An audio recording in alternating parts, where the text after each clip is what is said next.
ඔබේ දරුවාගේ මොළය සුපිරි බලවතෙක් කරන්නේ කොහොමද? විද්‍යාවෙන් ඔප්පු කළ රහස් 6ක් අපි මේ වීඩියෝෙන් කතා කරමු. අපි හැමෝම කැමති අපේ දරුවා දක්ෂ දරුවෙක් වෙනවා දකින්න.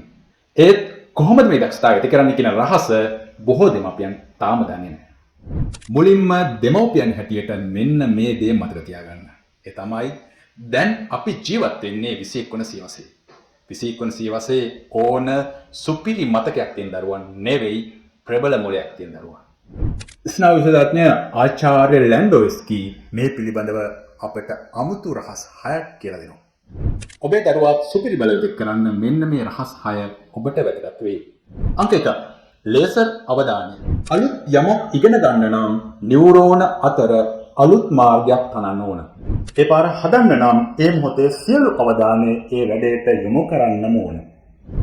හරියට ලේසර් කිරණක් වගේ. ඒ උදාහරණය නැත්නම් මොළය තුල ස්ථීරව තැන්පත් වන්නේ නැහැ. අංක 2. නිදා ගන්න ඉගෙන ගන්න.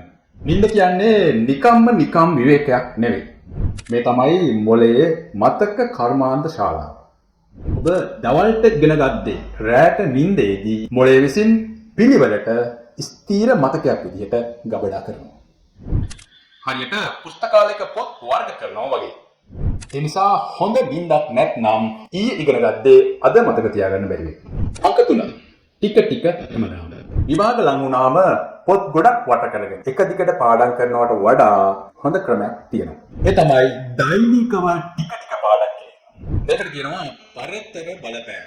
අද ටිකක් පාඩම් කරන්න, හෙට ටිකක් පාඩම් කරන්න, අනිද්දා ටිකක් පාඩම් කරන්න. එකම දේ ටික කාලයක් නැවත පාඩම් කිරීම තුළින් පාඩම් කළ දේ කවදාවත් අමතක නොවන විදිහට තැම්පත් වෙනවා. හරියට ගහකට දිනපතා ටික වතුර දානවා වගේ. අංක 4. මතකයෙන් අදින්න. පොත දිගහැර කියවනවට වඩා පොත වසා මට මොනවද මතක කියලා හිතන්න. ප්‍රශ්න වලට උත්තර දෙන්න. මතකයෙන් විස්තර කියන්න උත්සාහ කරන්න. මතක් කරන්න උත්සාහ කරන්න නියුරෝන අතර සම්බන්ධතාවය දැඩිව ශක්තිමත් වෙනවා. අංක 5. දුවන්න, පනින්න ඉගෙන ගන්න. මොළය කියන්නේ ශරීරයෙන් වෙන් වූ දෙයක් නෙවෙයි. ශරීරයට ව්‍යායාම කරන විට මොළයට වේගයෙන් රුධිරය ගලාගෙන එනවා. මේ තමයි මොළයේ ශෛල වැඩෙන්නට සහ ඉගෙනීමේ හැකියාව වර්ධනය වෙන්නට උපකාරී වන පෝෂණය. ඒ නිසා පාඩම් කරනවා වගේම හොඳට දුවන්න, පනින්න, සෙල්ලම් කරන්න අවස්ථාව දෙන්න. එන්න ඔබේ දරුවා දෙගුණයක් දක්ෂ වෙනවා. අංක 6. ආතතියට තහංචි. අධික ආතතිය කියලා කියන්නේ මොළයේ මතක ගබඩා කරන කොටසට විෂක්. තරකාරී විභාග, ඒ වගේම විභාග බීතිකාව නිසා ඇති වෙන පීඩනය මොළයේ ඉගෙනීමේ හැකියාවට දැඩිව බලපානවා. ඒ නිසා දරුවන්ගේ ජීවිතයෙන් ආතතිය අඩු කරන්න. සතුටෙන් තියන්න, විවේකය දෙන්න. සංසුන් මොළයෙන් තමයි හොඳින්ම ඉගෙන ගන්න පුළුවන්. දරුවන්ගේ ඉගෙනීමේ හැකියාව වර්ධනය කරන මේ රහස් 6 ගැන ඔබේ අදහස් කමෙන්ට් කරන්න.